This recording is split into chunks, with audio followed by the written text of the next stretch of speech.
Yesterday, the President fired the Director of the FBI, Jim Comey, who was leading an active investigation into the Trump campaign's possible collusion with Russia.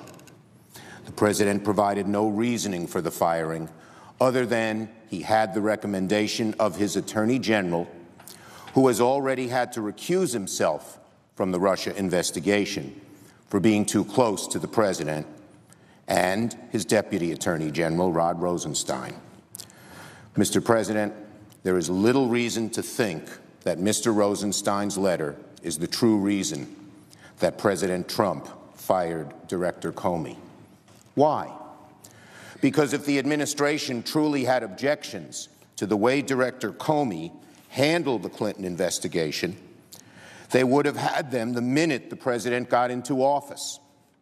But he didn't fire Director Comey then. The question is, why did it happen last night? We know Director Comey was leading an investigation in whether the Trump campaign colluded with the Russians, a serious offense. Were those investigations getting too close to home for the President? The dismissal of Director Comey establishes a very troubling pattern.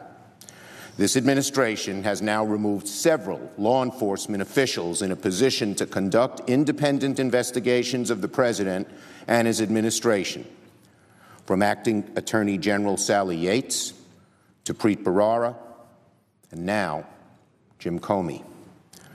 What should happen now, what must happen now, is that Mr. Rosenstein appoints a special prosecutor to oversee this investigation.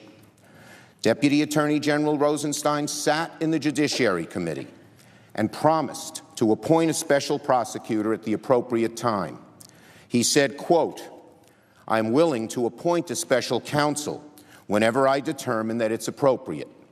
So my colleague, Senator Coons, asked him, would you agree that it's vital to the assurance of confidence in our democracy and law enforcement system that any investigation into these matters be fair, free, thoroughly, and politically independent? Mr. Rosenstein answered, yes, I do. If there was ever a time when prosecutor, it is right now. Mr. Rosenstein already expressed concern that Director Comey damaged the integrity of the FBI. The Attorney General has already had to recuse himself from the investigation for being too close to the President.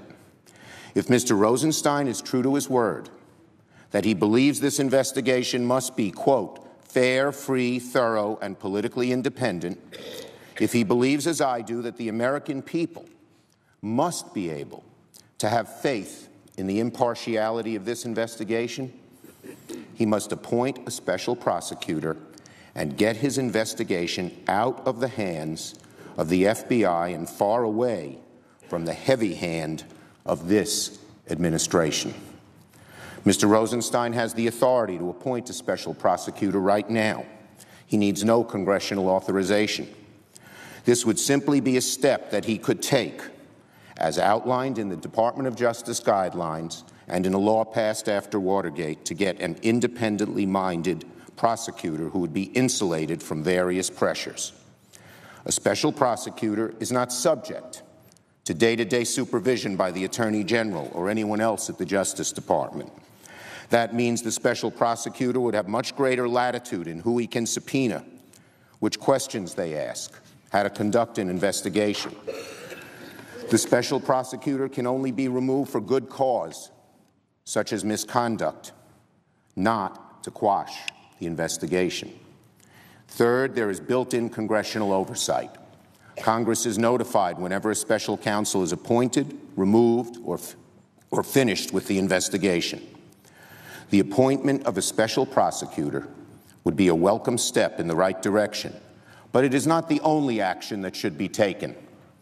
There are a great many outstanding questions about the circumstances of Director Comey's dismissal, the status of the executive branch investigation into the Trump campaign ties to Russia, and what the future holds for these investigations. So I will be requesting that the Majority Leader call a closed and, if necessary, classified session all senators briefing, I will be requesting that the Majority Leader call a closed and, if necessary, classified all senators briefing with the Attorney General and the Deputy Attorney General separately, at which they can be asked questions. Some of the questions. Why was Attorney General Sessions, who had recused himself from the Russia investigations, able to influence the firing of the man conducting the Russia investigation? Did Deputy Attorney General Rosenstein act on his own or at the direction of his superiors or the White House? Are reports that the President has been searching for a rationale to fire the FBI Director for weeks true? Was Director Comey's investigation making significant progress in a direction that would cause political damage for the White House? Why didn't the President wait for the Inspector General's investigation into Director Comey's handling of the Clinton email investigation to conclude before making his decision to fire him? Was this really about something else?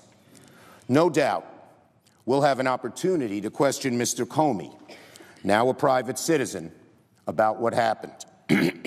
But we need to hear from this administration and about what happened and why, and what is going to happen next.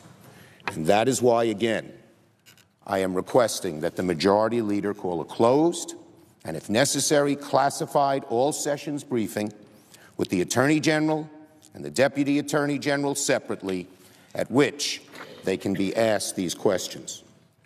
I hope the Majority Leader agrees with me that we need to get to the bottom of this and get a handle on all the facts so that we can grapple with him.